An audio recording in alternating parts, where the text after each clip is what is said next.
हाम्रो ब्रेनले पनि हामीलाई प्र्याङ्क गर्दो रहेछ नि।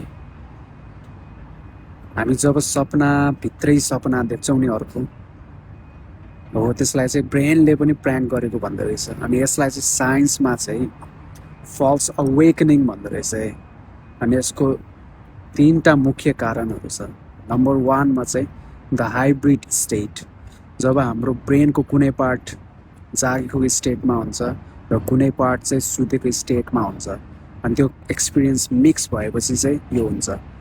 नम्बर 2 द हाइपरेजल स्टेट, जब चाहिँ हाम्रो ब्रेनको कुनै पार्ट चाहिँ हाई अलर्ट मुडमा हुन्छ, जब कि हाम्रो शरीर पुरै सुतेको हुन्छ।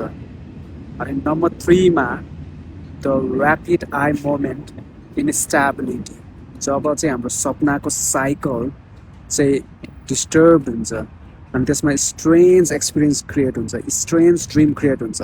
हो त्यो कारणले गर्दाखेरि पनि हुँदो रहेछ। अनि अर्को लास्ट कुरा चाहिँ हामी जब धेरै स्ट्रेस लिएर सोच्छौँ, त्यसपछि 3-4 दिन पछिको कुरालाई आज नै दिमागमा धेरै खेलाउँछौँ, त्यो कारणले गर्दा पनि हुँदो रहेछ है।